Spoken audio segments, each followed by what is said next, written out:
Welcome back to Buffs and Blindsides, the podcast where we talk all things Survivor 44.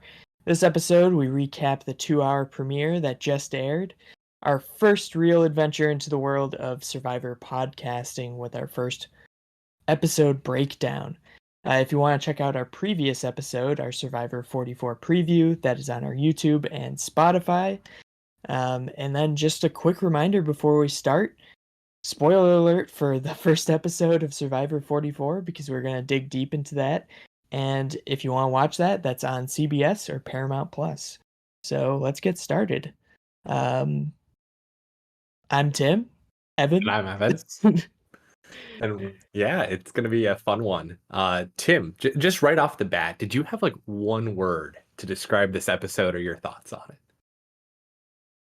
I think I don't know if I have like one word to describe it. Um, I've seen a lot of people say chaotic.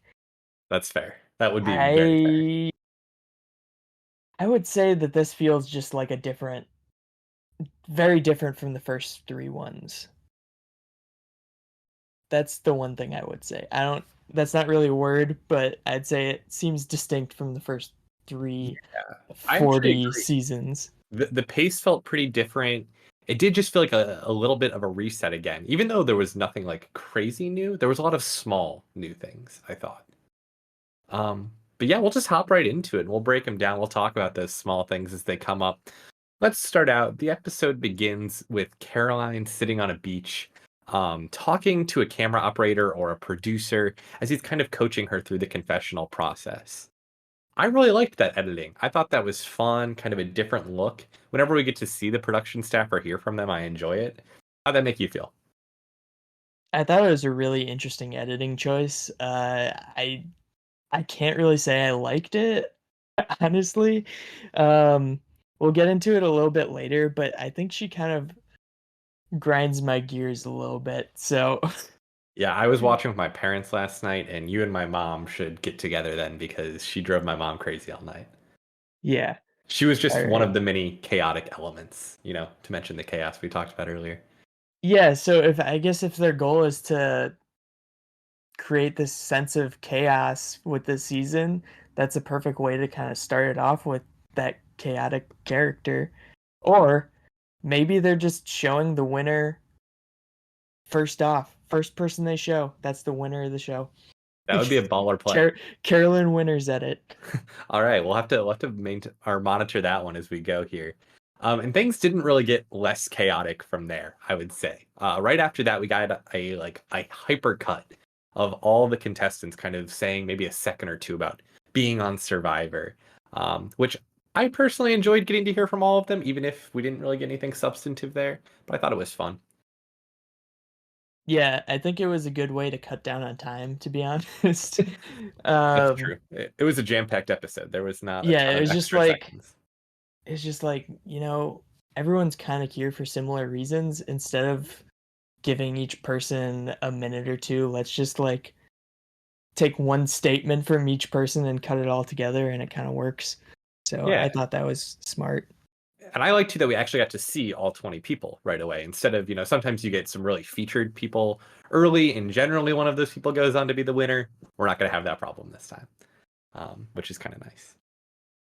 And then right after that, Jeff pulls up, or Jeff was already on the beach. I guess the contestants pull up to the beach and he's talking them all through Survivor as if they've never watched the show, which in my couldn't be further from the truth. Um, but they showed some historical clips from old seasons, a little blast from the past action, and that was also really fun, I thought. Seeing Richard Hatch up there on day one of season 44, that's just a good time. Yeah, bring Hatch back. Yeah, I don't think Jeff's gonna do that one for reasons. Um, but yeah, and then just like the show, we'll get into the opening reward challenge here pretty quick, I guess. Then, uh, you know, poor Bruce. All I gotta say, really. What a crappy situation for the guy. Yeah, I thought that was just, horrible. You get hurt in the first challenge, you go down. You Mhm. think you can go back after the challenge, and then it just kind of you can't. You're taken out of the game. Um, I don't know. Yeah. Do you want to get into like the whole scenario first, or just kind of talk about We'll the just go challenge first? chronologically. I just Okay. can't imagine having that much excitement and energy and exuberance to finally be playing this game.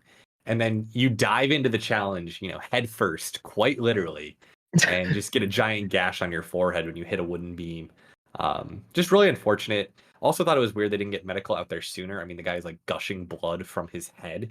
I don't know why we didn't pause the challenge a little quicker, to be Yeah, I honest. thought that was weird, and I also thought it was kind of weird that he wasn't really doing anything in the challenge, and they couldn't just get like medical to take a look at him while he was Jeff standing there. Yeah, Jeff will never miss a moment to make a dramatic challenge pause, though. He loves pausing a challenge. He loves jumping in. He does. From there, I guess the opening challenge, not particularly interesting in my opinion. Just standard obstacle course, go out and get something. You're gonna do a puzzle at some point and then another physical task. Um, I think we should probably talk about the Purple Tribe's performance on that puzzle, though. Helen and Carson just kind of flew through that thing. Really kind of demolished the other tribes and their speed at which they were able to tackle that. Yeah, big puzzle guy. I guess we'll get into that a little bit later with Carson and kind of minimizing his threat level with the puzzles. He Hmm. doesn't want to be seen as that nerdy guy, but then he also like he said that in the confessional, but I'm just thinking, didn't you just do the puzzle in the first challenge and like destroy it? Yeah, for real. They just they were behind when they started the puzzle, and then they got a pretty sizable margin over the other two tribes at the end of the puzzle. And then after the puzzle, there was still one more portion. You had to throw some rings up off a pole by going over it. And the purple tribe went back to struggling again. Poor Caroline. She could not get a single ring off that pole, and she couldn't get one off before the other tribes had gotten all of theirs off, and they caught up before purple ultimately lost. Can't quite imagine the emotions of that situation for her right there. Yeah, I imagine they couldn't swap a person to do that. I have to Like, think because not. otherwise, I wouldn't like if I was on that tribe, I would just be like, "Come on, sub out. Yeah, you're done. We got Tap out. You yeah." suck at this. She even took a break to take off her pants. Yeah, I forgot about the break to take off her pants. That was something. Yeah, I'm sure that was the problem. yeah. It was. I think she was like probably wearing like overalls or something. I don't know. She the pants were hindering her ability to throw a ring up 20 feet. You just knew it was going to be bad when she had been there, probably thrown 10 of these things, and then finally one of the other tribes gets at it and they get it off on the first try, and you're like, might be a long day for Caroline. Yeah, I mean, also getting back into that, my opinion of her as a character, just the yelling and it was a bit much for me. I was annoyed. To that point, like I enjoy a big personality, but if I'm out there on the show, like I don't want you entertaining me during the challenges. Go work it. I don't need to see you yelling. I don't need you talking back to Jeff, right? Like go focus on the challenge at hand. We'll chit Yeah, chat after. right, We'll talk our shit after. But and right. then it was kind of a nice change of pace for the Savvy or Sweat, which we've seen three times in a row before this now, this being our fourth. That both tribes that lost the reward challenge didn't get to pick, and instead the second place team got to pick Savvy or Sweat, and then the third tribe would be left to do whichever the second tribe didn't pick. I did like that change quite a bit, but I have to throw a big question mark at the orange tribe for their decision making. What do you think about all that? Yeah, I thought that that was I don't know, just from watching the past 3 seasons, where we've had that Sweat or Savvy. I think it's been 3 seasons. Hmm. All of the new ones they've had Yeah, that. I believe so. You know that the Sweat challenge is not easy. It just seems like a dumb choice to make to pick that one, I right? also And feel like and we've you're away from the tribe for 4 hours. true. I also feel like we've seen that the sweat challenges have always been hard, but the puzzles have continually gotten easier as we've gone. Like the first puzzle was everyone thought too hard, right? From season 41. And I just feel like the puzzles have gotten easier every time while the sweat challenge has stayed pretty difficult. That puzzle I don't want to take away from Helen and Carson what they did by getting that puzzle done and getting it done correctly. That was not a hard puzzle at all. No, no, Like I agree. I'm pretty sure I counted those up on my TV correctly. Like it just wasn't a difficult puzzle. And I think, why did the Orange Tribe, who just saw the Purple Tribe dominate the puzzle and struggle with to do literally anything physical, why would they not just pass off the physical challenge to that Purple Tribe? Right. So It- if you, yeah, go I for it. guess this probably doesn't matter, but if Purple were to do the sweat challenge, who do you think they would have put up to do the sweat challenge? And do you think they would have gotten it in the 4 hours? I honestly don't think they would have gotten it, because I think Yam Yam obviously would have gone up and done it. I think he would have been great. I don't know who else you put with him. Bruce was not in a state to do it because of the injury. I think he would have been the other person otherwise. Mm-hmm. Um, I'll be honest. I think Sarah. I think I'd put Sarah up there. Sarah and Yam Yeah, Yam. right. Um, there's just no way in my mind they would have gotten it done. So I don't really know. Orange must have really been thinking from a selfish perspective, or like from a what they wanted to do perspective, or maybe they just thought, we're gonna have to live with these people eventually. Maybe we shouldn't try to punish them early. I guess I disagree if that was the thinking, but Yeah, do you think they actually have to do that challenge? Like, do they have to do one or the other? Can they just say like, "Nah, we don't want our stuff"? I mean, I guess in theory, right? Like if you're allowed to take a break the whole time, that's essentially what it is. Because Um, if I was Purple and we had to do sweat, I would just be like, "Nah, it's not worth it. It's not worth." and all We're they down would a person already. and all they would have gotten from it was a flint, right? Yeah, I I think that's don't the only think they reward. get. Fire I think making's so. on my list of things here to talk about. I think Yam Yam could have made a fire without flint, to be honest. He seemed very confident. Yeah, just the sheer confidence off of him. I don't know if he actually knows how to do that, but I think he has the will to just will it to happen. I completely agree. I was sold on his confidence. While we're on the topic of fire makers, well, let's just chat about that one. Yam Yam got it up for his tribe in no time. And Heidi took care of it for her tribe. She is on the green tribe, and they got their fire going in no time. Any surprises there? No, I think they both kind of have that um industrious spirit to them, I guess, to just go up and do it themselves. Hmm. Um it seemed like Heidi was a bit annoyed in her confessional about the fire. Like it seemed like no one around the tribe was trying to even do it or help her. So that might be something interesting to explore later. Hmm. And I think you touched on that Heidi confessional. And that was one of the more interesting insights I felt like we got into someone's life, where it was just them talking about themselves. And I really liked what she had to say about, being used to solving problems, having this background of just, you got to get it, someone's got to get it done. So why shouldn't it be Mhm. me to go do it? Kind of a nice look at all of the things that are making up her character. Yeah, I 100% like think that was one of the confessionals where you talk about someone's background and it actually applies to Survivor.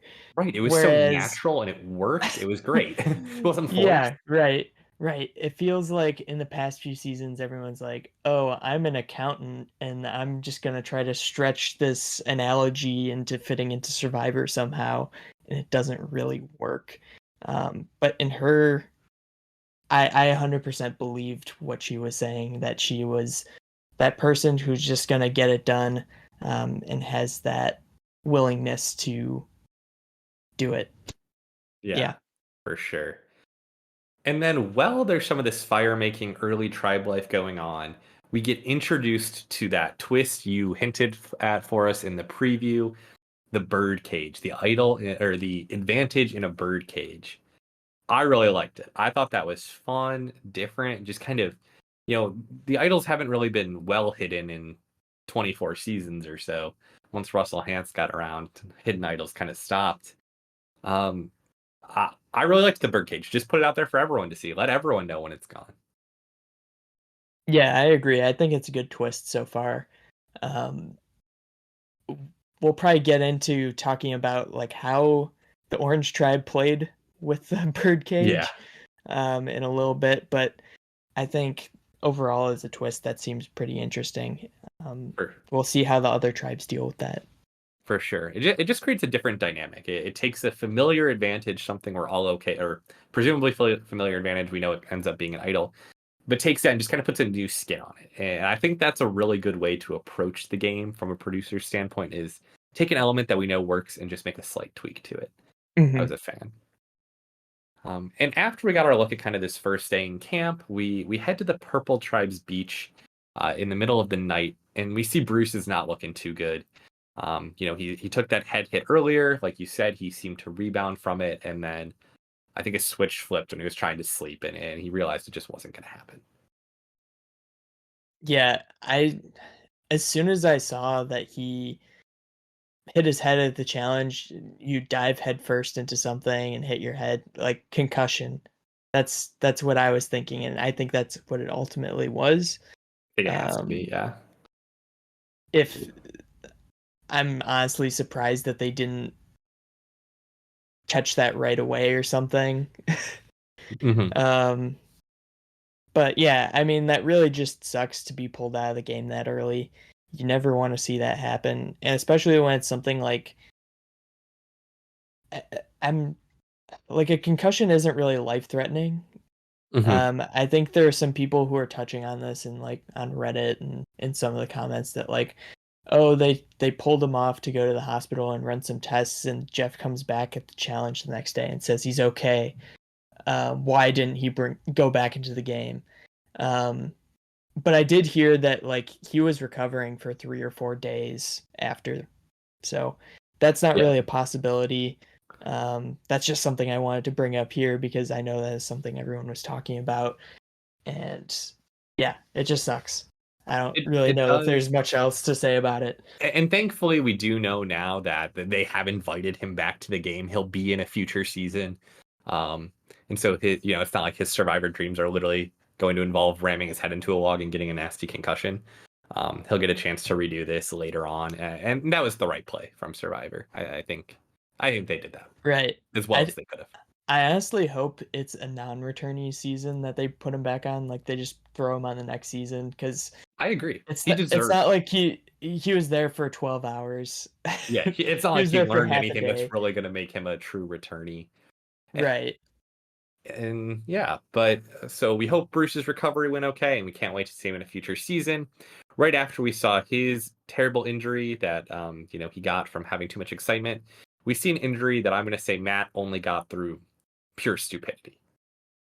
Yeah. Why do you go climb on a bunch of wet rocks on your first day on the island? First off, what could possibly be up there? You cannot tell me that you legitimately think Jeff Probst is going to put an advantage on top of a giant wet rock and expect anyone to be able to climb it. Like, I would need the free solo guy to get up that rock, I think. Yeah, I mean, I wouldn't be surprised if they put something up there. Like that would not surprise me That was way too for big of a them to rock to do put something up something. there. Way too big. If they put something You on the know, I side of it, sure, but he was climbing that thing. they have done things in the past where I've thought was like, yeah, that's a bit dangerous for them to be doing or hiding stuff there.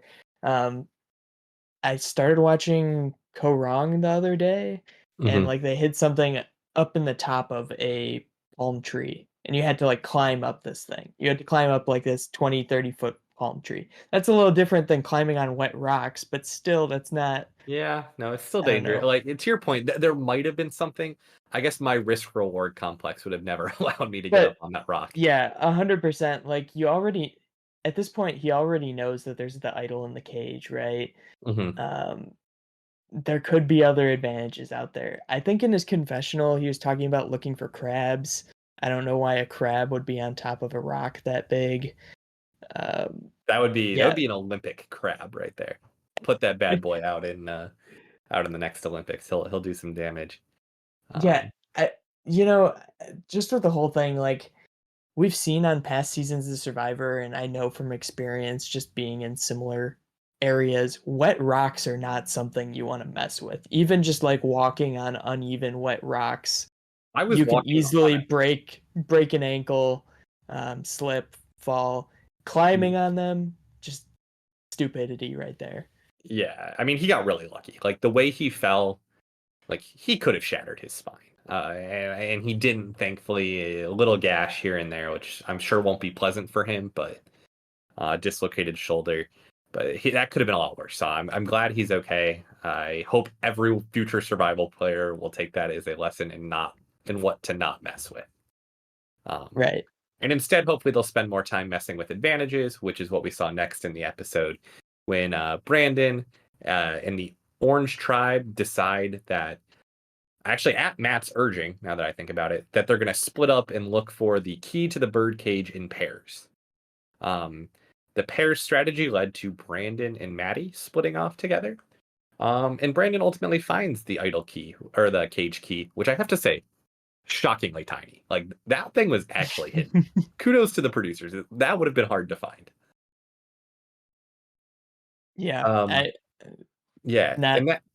Sorry, go for it, Tim. No, I don't have anything to add. Cool. And then so Brandon is able to find the key, and he proceeds to go and say, "Oh, what was his quote? Give me a second here. Oh, I'm gonna play it cool because I don't want Maddie to know, right?" And then he proceeds to like do the least play it cool thing I've ever seen with this like awkward forced stretch that was just like the most dead giveaway that he has found what he is looking for in trying to hide excitement. Yeah, yeah, it was very, very obvious, and I don't know, I think it's you don't really know how it is out there with the camera crews. I feel like it's really hard. Like in the past few seasons, has there ever been someone who's successfully pulled it off where there's someone like right next to them and they've grabbed the idol and walked away with it? I don't think it's easy to do, to hide that excitement, but yeah, he was very obvious about it. To your point, I'm sure if I got out there and found an idol, I'd probably scream like a little girl and give it all away. So, kudos to him for that. And he actually did play it well from there. Once he had that initial shock and it wore off, he made the right play. He just told her, "Hey, I found it." And then the two of them are able to chat. Their conversation pretty much goes like Maddie is like, "Yay, let's keep this to us," and that freaks Brandon out because Brandon's idea is let's tell the whole tribe, let's not keep this between us, and it kind of creates this distrust between him towards Maddie and then Maddie back towards him. What do you think of that conversation? Because that kind of threw me is a little odd. Yeah, I think this episode, to be honest, is full of odd plays. And I don't think we haven't this even is like the first started of yet. many. Yeah. Yeah, this is the first of many. I think it's a good play from Brandon, to be honest. I've seen some people bring it up online that um, if he wasn't getting good feelings about Maddie to begin with, like she could easily go to the rest of the tribe and tell everyone, right? You definitely could. I just feel like if she is also saying, "Hey, let's keep this between us," like I'm gonna let that play out for a little bit. Eventually you're gonna make a more true ally, but get one person on your side like that early. I'm big into the pairs, like we talked about in the preview.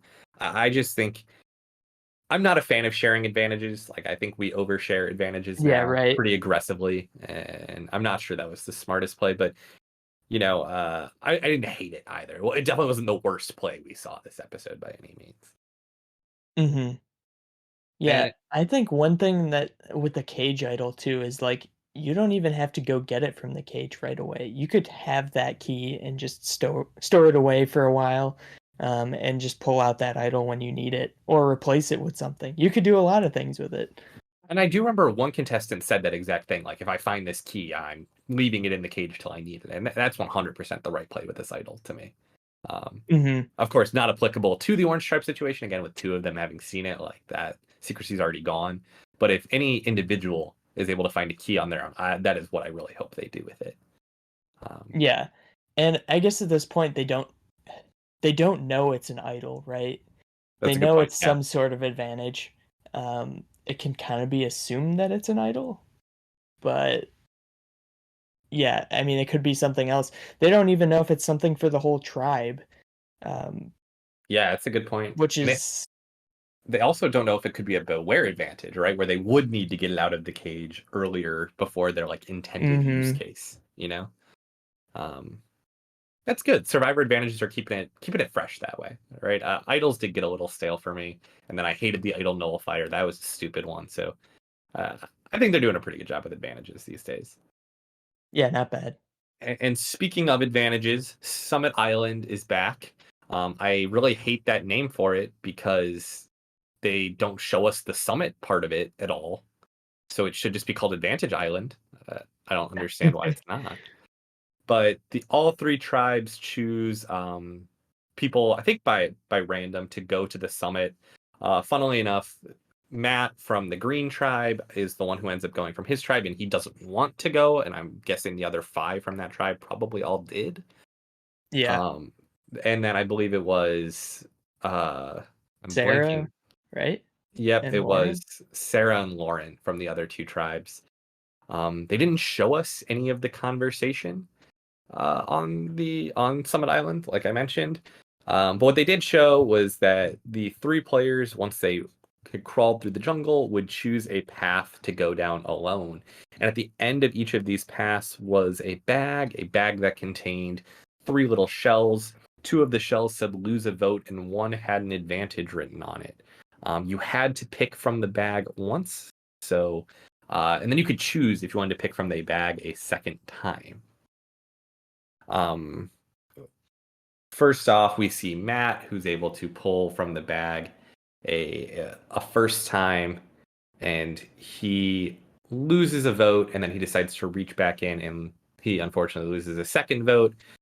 We see again Sarah. She reaches in, loses one vote, but then gets an advantage, and Lauren gets an advantage on the first try. And those advantages were different between the three stations, which I actually did like. Thought it was fun.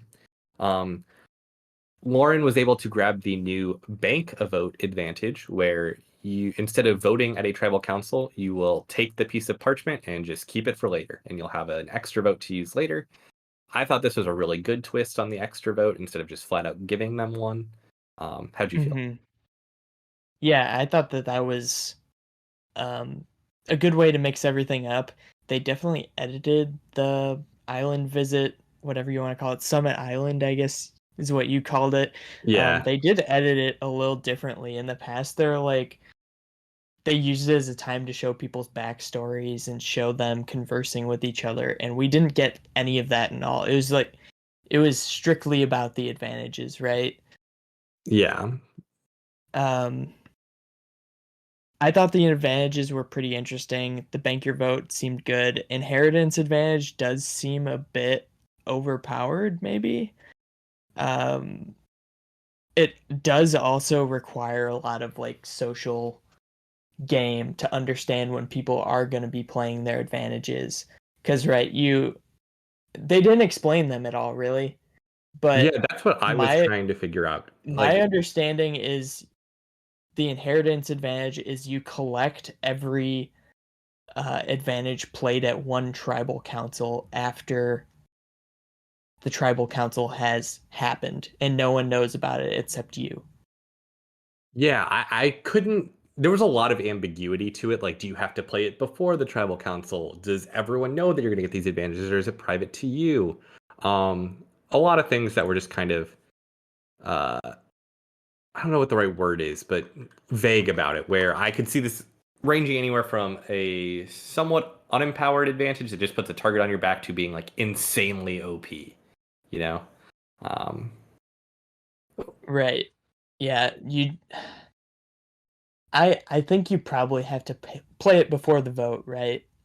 There's no way that would just be like, okay, I'm gonna play this after the vote, and I automatically get like someone plays three idols are played during during one tribal or something ridiculous, and you can just take them. okay, I so don't I think that's did what would look it happen. up straight from Jeff Probst's favorite little pocket reporter, Dalton Ross. You do have to play the inheritance advantage before you go to tribal council, but you will get all the advantages secretly, and no one will know. Right. So it's like a tree mail thing, right? Yeah, You just to get show up in them their bag. afterwards. Okay. Yeah, I don't hate it. I don't love it. I don't hate it. Um, I think Bank of Vote is great. Inheritance advantage, we'll see. I'm not. I'm okay with it for the time being. Yeah.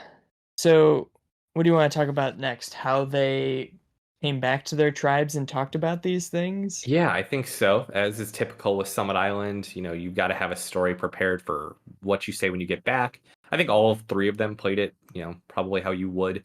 Matt just says, I lost one vote, doesn't tell them that he lost a second vote, and he showed, no, sorry.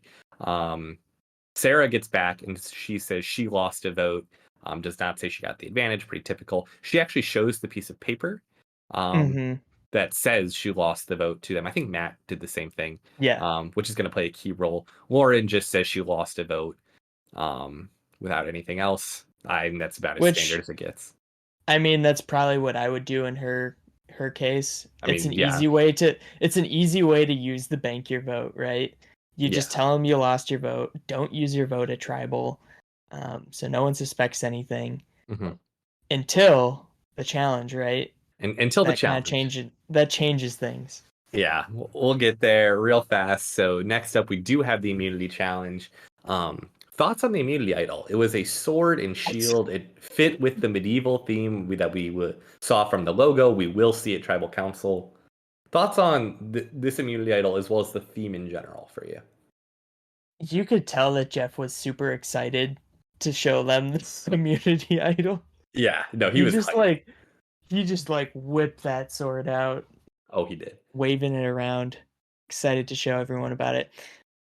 I don't really I at don't this get it. point, like we don't really care about the themes. They're not even playing into them at all, aside from like kind of design flourishes. Yeah, Um, the tribal area is now like a castle. It's cool, but it's like it'd be cool if it kind of played into the challenges more or advantages maybe or something. I Um, completely agree. Like, if you're gonna be in Fiji, I think we've all accepted that's a reality of Survivor these days. Like, I like that they're doing these softer themes, but I think you made a great point. Let's factor them into the challenges. I didn't even think about advantages, but there's probably really cool stuff you can do with advantages. Let's give this theme some weight to it, you know? yeah, I mean it's they can just come up with stuff at this point. I really don't care. um, And I will say in the immunity idol's defense, if you win immunity and then Jeff Probst hands you a freaking sword, yeah, I'm gonna like it. It's gonna be fun. All right, so I'm sure for the people on the island that this immunity idol is pretty sick. Um, yeah, that is pretty cool. Do you think they can actually use the sword for anything, or is it just like a I'm assuming blunt? it's dulled, right? There's no Okay, way it's an actual sword. That'd be sick if it were like they could use it as a machete. yeah, That'd be actually like a great little like additional advantage you get for winning the challenge. I would like that. Um, the challenge is another one that's very similar to the first one, three-legged obstacle course. First, you got to row out and get a big chest. You got to pull that chest over a track that goes up and down, and then you have to do a slide puzzle. Um, I personally found it a little odd that they had two really, fundamentally similar challenges in the same episode. Um, they were interesting enough, I guess, so I'm not gonna give them too much flack for it. Uh, but I did think one thing that I really liked about the playing out of this challenge was while the tribes were all doing the first part of the course, which involved them rowing out to sea. The two people who were sitting out because of Bruce's medical evacuation from the game, we already had two sit-outs, who were Claire and Matt, Barbershop Matt, um, decided Claire started talking to Matt while they were sitting there about the game. Why has it taken 44 seasons for that to happen? That was like, I mean, I've been screaming for that for years. And when she finally did it, I was like, yeah, I love her. Confirmed that Claire is like amazing. She leans over to Matt and she asks him about, hey, here's what Sarah showed us when she got back from Summit Island. What did Lauren show you guys? And it we wasn't Sarah. It would have been Matt, right? oh right, thank you. Yeah, thank you, Matt. This is what Matt showed us um when he got back from Summit Island. What did Lauren show you guys? And that's where we finally get this moment where Matt goes, Lauren didn't show us anything. She just said she didn't get the vote. Or that she lost a vote. What a great little piece of game info. What a like such a basic strategy, but that'll go so far. Like, Just straight up blows up an entire tribe without like without trying. any effort at all. I hope this is something we see a um, lot more of. Players should talk when they're on that bench. It's stupid not to. yeah, yeah, Like, just a good move. I don't really e- have much else to say, but even if it's great just small move. talk, like it's someone that you are like laying the seeds of a relationship with. I don't get why this is not used more. Okay. Anyway, back to the actual challenge at hand. We had Brandon start to get. It was really sunny out. It looked crazy hot. Like I felt like this looked like the hottest we've maybe ever seen Fiji, outside of. Uh, Matt or Brandon goes down. He's got just dehydration. Looks like he needs to get some shade, some water, and thankfully he was okay. While they were doing that, I think we got the first like pseudo confirmation of who our showmance is going to be. Did you pick up on it? I did not pick up on that there. Okay, so we had There's seen, something in camp life, right? yeah. Matt and Franny had been talking about their how they got along in camp and how it's just nice to have a partner, and someone who you see similarly to. When Brandon goes down during the challenge, like Franny puts her head like on Matt's shoulder for a little while, um, and I I did thought it not was really catch that at cute. all. I thought it's so cute. I love that I think that our showmance is going to be between two nerdy people. Like that hasn't happened yet, I don't think. Um, like Boston Rob and Amber, that wasn't really for me. I'll put it that way. I Like guess the closest thing is we had Gabby and Christian that one season, but that was also not. It was the platonic it wasn't a showman, I guess. showmance. That was not a showmance. That was I it was think it two was nerdy besties. close. Okay. But she also voted him out right after she saw his girlfriend. So Good point. Good take that point. as Can't you argue with you will. there. Can't argue with you there. It's not a showmance if one of them has a girlfriend, unless you're Figgy and Taylor from Millennials versus Gen X. Then I guess it can be a showmance still. Um, no, I really like this. I think this could be a really fun showmance. I'm really excited to see where that goes in future episodes because I think they're both adorable and fun. So, um, back to the actual challenge though. The ending of it is a slide puzzle, but it's not a small tabletop one. It's one that involves big cubes you got to push around. I believe our colors for it were um, it was Jamie, Helen, and who was Matt. the one? Yeah, yeah, Matt. Matt. Matt, thank you. Um, Matt clearly knew what he was doing out there. Like a slide puzzle is very algorithmic, and I think his programming background helped him out with that one. Um, Knew what he was doing right away. Helen, I thought hers looked pretty good. Like Purple Tribe seemed like they knew what they were doing with it.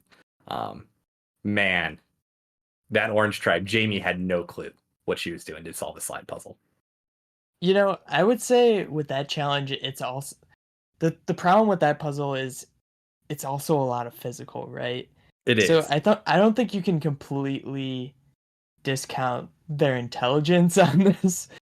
She did seem a bit confused, but it's hard doing that also with the man down.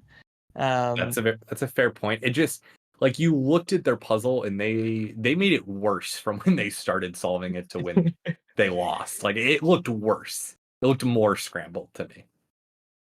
yeah, I honestly I don't like talking crap about anyone on those puzzles because doing that after all that physical activity can't be easy. Fair. So I will give them props for that, but Fair. also, yeah, they did Tim will not be do well. nice. Yeah, I will be nice I about wasn't it. gonna drag Jamie as hard, but then the rest of the episode happened and my mind changed, so I Yeah, decided we'll she get needed to be into dragged. that in a little bit, but I think this might be a good point to kind of go back a little bit to our last episode, predicting which tribes would be dominant. Um, I think so. We said Soka and Ratu, green Mhm. and orange or Orange. red, whatever you want to Yeah. call it, orange. We thought that they would be pretty dominant, and I think that was the case in the first challenge. Obviously, with the second challenge, we had some different circumstances with Brandon going out and Bruce on the Purple Tribe going down, which didn't really help them either. Hmm. Um, so it just seemed like at that point, once Brandon was out, it was a pretty predictable challenge that Green would come out winning, right? I'd agree. I think Green's just gotta. We can talk about this maybe a little bit in our risers and fallers section later, but green just feels like they've got really good setup for challenges. Like they've got the brains and the brawn. I don't know if I see them going to tribal council, to be honest. Yeah, very well rounded. Yeah. And after how things played out with Orange, we'll talk about that later. They're probably not in good They're shape. in terrible shape, yeah. Anyway, challenge ends. Orange is going to go to tribal council.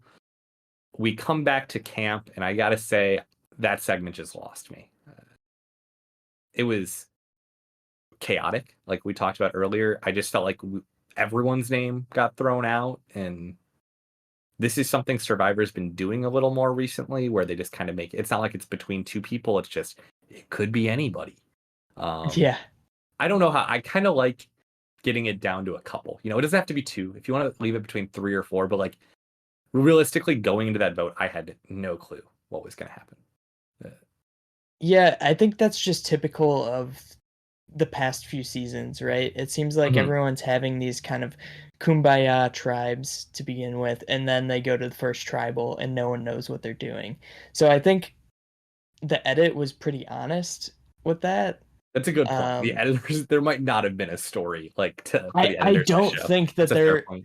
like just from this first episode in general, I don't think we really saw that many strong alliances right away. Where in past seasons, it's like, okay, they're very um, on it when they're trying to show some alliances coming together from day one. And we didn't really see that many of those. We saw like Matt and Franny, of course, on the Green Yeah. Tribe. hmm Um, And then Helen, Carson, and Sarah on the Purple Tribe. yeah, but not much else in that. And then I guess we Yeah, saw that fair. Carolyn was kind of felt she was on the outs on the Purple Tribe. Um, but I think really, we might just be in an era of Survivor where alliances are just kind of like a a vote by vote thing, right? yeah, they're not what they're probably dead, right? They're not even an alliance. It's like the voting block at this point is the new alliance. It's just a change that we're not used to yet, and I think some of these chaotic like post tribals, it does have a really different feel when it's not like one alliance has to flip someone else from the other, and it's just Mm-hmm. everyone running around as individuals. A lot more chaotic. Um, Right. so I think the kind of the key points that we did learn during that post challenge period was um, Lauren's deception, or her lying about or not showing her thing. Um, that came out into light, and then kind of the girls thinking that maybe we should go after Brandon because he's got the idol. And those were kind of the two probably bigger storylines we had, right? Yeah, I would definitely say so. I don't really, I don't even see it as the girls going for Brandon. It seemed like Maddie just was gunning for him.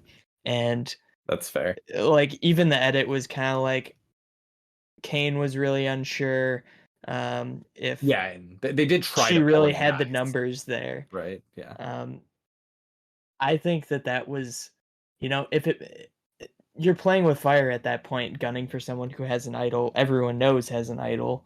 hmm Um, I don't think that was a smart move. I think they should have gone for someone who maybe would have been an easier vote. Lauren or Jamie or even Matt. Yeah, I agree. I'm kind of surprised Lauren didn't get a single vote. Maybe speaks to that she's a very likable person or something. Gunning for the idol was bold. In some And ways, let, if you're like a strong tribe, right? We saw in 42, like the idols ended up being a team thing. Like they brought the tribe together and kind of united them and they used the idol collectively. I'm a little surprised that this orange tribe felt the need to just get rid of an idol just because it's an idol. I don't know if it's necessarily a liability to have someone on your tribe with an Mhm, idol that you know of. right. Yeah. I don't think idols are as big as they used to be, right? I agree. It's There's not just so many other advantages now too, where it's just less predictable. um so correct me if I'm wrong. I don't think anyone really did Matt blow up the fact that Lauren lied to them at all. Did he tell anyone about that? He I did might have tell, I missed think it that. was Brandon, like right that was like the first thing they showed us when we got back, but then we didn't hear about it again.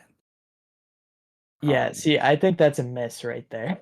I agree. I'd be pulling every single person in and be like, so here's I was talking to Claire while we were on the bench, and um, but yeah, Yeah, they decided to that's then we went off to tribal. I think we complained last week, Tim, that the conversations at tribal are pretty worthless these days. I think that trend continued tonight or last night. yeah, Um, Nothing interesting in tribal. Like I literally don't even have anything to say about it. It was so uninteresting to me. Like we can get to the yeah. voting part of tribal. That part was interesting, I guess, but like the conversations had nothing. Yeah, I mean, it's just people pulling out analogies, messing around with Jeff. I Yeah, don't know. that's what it is. This Like is shooting the shit with Survivor. Jeff. Um, and so right before we go to vote, I think Jeff even says like, "Let's get ready to vote," and then he notices Jamie has like a look on her face, like she wants to say something, and he goes, "Jamie, do you have something to say?" And Jamie looks at everyone and she goes, "Just so you all know, I'm playing my shot in the dark tonight." Out of nowhere, like What? just gets paranoid, What? makes it this big Why? suspenseful thing. She had pretty much no reason to believe that she was going home, at least from how we've seen the edit. Um, And how we know the votes ended up playing out, I feel like we had no reason to think she was going home. Um, right. so she decides to play her shot in the dark. We find out after they vote that Matt has ended up playing his shot in the dark as well. Lauren, we know, did end up using her bank of vote advantage this tribal council, which I actually think was a really good play and something I don't want to gloss over. Like Hmm. that was fine, and she ended up getting away from it scotch free. So now she does just have an extra vote. Well played, Lauren. Um, I Yeah, so said three people didn't vote in this tribal council. Just exactly. Only 3 votes. We get up there. Jeff says, "I'll read the votes," and then they have to like actually show whether they win their shot in the dark. In my preseason wish list, I said I want the shot in the dark to get played successfully. So they open up Matt's scroll. His is not safe, and then they open up Jamie's scroll, and we finally get our shot in the dark play successfully. And what an yeah, that's absolute waste of a moment. it finally happened. That was one thing you were wishing for in I this wished season, for it, and right? now I wished I could like shove my head in the toilet instead of have to watch that again. That was it was just a terrible play. I'm still trying to reckon if and sorry, so I'm just gonna skip ahead a little bit here. Once those two play their shot in the darks, then Brandon says, "Okay, I'm gonna play my idol," right? And he goes up, hands it to Jeff. I think Brandon only plays that idol because those two shot in the darks got played. Yeah, it's pretty clear that that's what happened. So I guess if you're Maddie, you can blame. Well, did we even say who goes home yet? It doesn't Yeah, matter. Everyone watched the yeah, episode. everyone knows. They know. If you're her, you can kind of blame Jamie for going home because she just got scared and um Yeah, I it's absolutely. it's one person to blame if you feel that way. I honestly think that it was also part of her game that sent her home anyway, but I agree. I don't think she can like totally blame other people, but I also think she'd like I would still be mad if I were her. Like those idiots playing those shot in the darks. I Matt at least like I'm trying to figure out why Matt played his. I can't tell if it was did he want to avoid voting for Brandon or voting for anyone else when he didn't have to. Like then I think that's actually a really cool use of the shot in the dark if that were the case. Um, yeah, I did he have want to seen tip Brandon off or something or like I don't know what the situation was, but people say that he just kind of used his to abstain from the vote. which I So actually he's think is not a taking very sides. pretty valid strategy. That I respect Matt's play. Otherwise, I don't really get it. Yeah, I agree. I think that was a good choice. I Another like fallout. Matt, so I'm going to go with the assumption that that's why he played it. Because otherwise, I would lose a lot of respect for him. So It was such a chaotic tribal and chaotic episode. I mean, maybe not the most chaotic in Survivor. People are really hyping up the chaos here, but um, people making moves that you just wouldn't see that often. Mhm. it wouldn't surprise me if that was just kind of like an unintentional thing that happened, that he played his shot in the dark and it really wasn't, he got scared or something and Yeah, true. wanted to be safe. Yeah. I don't know. I think both plays were pretty suspect though, and not a great start for the Orange Tribe. Let's get into the state of the Orange Tribe a little bit. They just sent home, I think, pretty unquestionably their best challenge asset, especially with Matt's hurt shoulder. They just sent home like far and away their best challenge asset after losing the first challenge. Oh, where do you think this tribe's at? Where do you think the cohesion's at? Or they tried to send out their best player, excuse me, and they send out Maddie. Where do you think this tribe Yeah, is at? we really didn't even cover that. Like the fact that she was gunning for the strongest person on the tribe. Um, that also kind of makes me question her game in general. Um, yeah, the state of the tribe. I think that they're. I don't think it's gonna be like in the past where people come back from tribal and like I don't think Brandon's gonna come back and be like really mad at everyone I agree with that. that voted for him. Some people are saying that Kane's gonna be in trouble because he voted for him. Um, I don't think that's gonna be the case. I think everyone was kind of playing their own game. Hmm. We don't really see any strong alliances so far. Um, Yeah, I'm with you. I don't think there's going to be a big fallout from this. I think Brandon seems like a pretty like calm, reasonable person. He's not gonna pull Lex from Survivor Africa and lead the Inquisition to figure out who voted for him, or I guess James from last season. Um, I think they're going to be fine. yeah, I don't really have much else to say on that. I think Perfect. Yeah, um, we can talk about now a little bit. Who we made some initial predictions before the season. Who would you say actually, I have stock? Oh, one sorry, quick thing sorry. to add. Yeah, yeah, Um, they voted out one more able-bodied person, so yeah. that is definitely not good for them in challenges. If Matt can't If we're do if anything with his Matt can't, shoulder. yeah, if he can't play in further challenges, like I don't know what's gonna happen to them. They might have shot themselves in the foot, which would have happened anyway if they sent Brandon home. But Yeah, um, doesn't make a ton of sense to me, but it's fine. People want to play the strategy game every second of every day now. I don't know yeah, if I agree, but it's the state of Survivor. right. Um, so back to it. We made some predictions. Anyone who really outperformed your expectations yesterday, or really anyone who you're like, oh, I don't know about them. I've got a couple of each. I would say that for the most part, from our first episode, I think things kind of panned out how we expected them to, for the most Hmm. part. I think my reads on most people were right. Um, I would say maybe I have a little bit more respect for Carson in That was some definitely one of mine. ways. I think we dragged Carson too hard. He definitely seemed We, pretty normal, pretty fine. Definitely agree. His stock rose quite a bit for me. yeah, Um, I would agree with that. Um, Carolyn grading for me. I think that will be the case for the rest of her time on the screen. um, I cannot imagine living with her on a beach. Like, she compared herself to Marianne. I feel like Marianne had quieter moments as well. Like Marianne had a lot of energy, but they were like quiet ones. I feel like Caroline's just always going. yeah, I Nothing to agree with that. substantiate that claim, but it's just the vibe.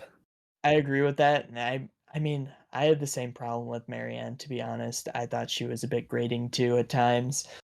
Um, Yeah. that's just my personal opinion with people, and it's like, it's just TV. I have nothing personal against these people. It's just He hates them. He I bullies them on the internet. Fun fact.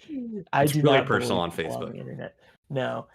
It's like you said, I would not want to spend my time on the island with Carolyn or Marianne for that matter. I think it would get a bit old and probably make me want to leave. And while we're talking about the Purple Tribe real fast, I'm gonna shout out Yam Yam as someone whose stock went up for me. Dude, like hulked those challenges. Like Purple would have Oh been yeah. lost in the immunity challenge. I think he like almost single handedly pulled that thing over. They made it look so easy. The Purple Tribe did, and I don't know where that would have come from if it weren't from him. Sarah also did a nice job shoving those cubes around. So some more stick in her physical game. Um, Purple Yeah, I Tribe think in that general, I performed a lot better than I expected. which is Yeah, I someone think who picked Helen as a winner is good news for me. they definitely did pull together after they lost Bruce, and I think that is what helped them in the end. And like you said, Yam Yam, like not really someone you would expect to be like super physically strong, but he just has the will to do it, and I think he just kind of stepped up for that challenge. Same with the fire. Hmm. So I think that was to be expected in my opinion, but it was also a pleasant surprise in Confirmation. some ways. Yeah. Yeah. Good confirmation of Um, expected things. I've got one person whose stock really went down for me this episode, and I think I haven't done a very good job of hiding it, but Jamie, what the hell are you doing?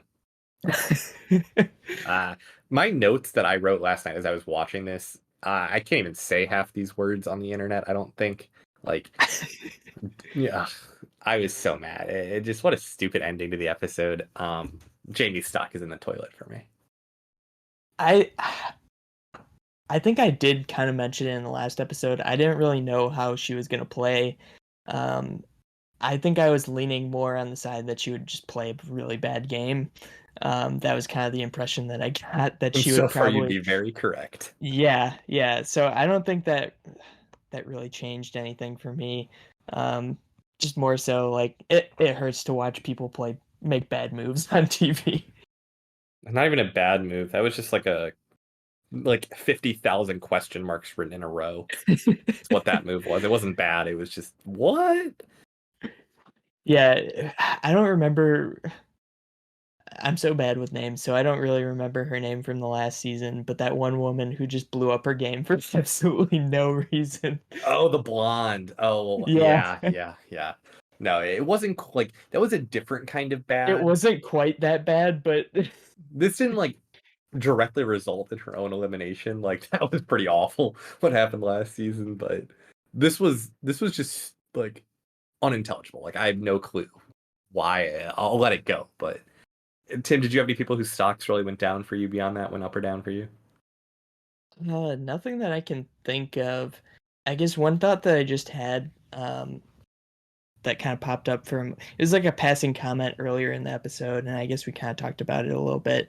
Um, Danny, I think he had like one confessional or something. Invisible. He was the only It was person who I thought was like he had one well, confessional, but Josh too, right?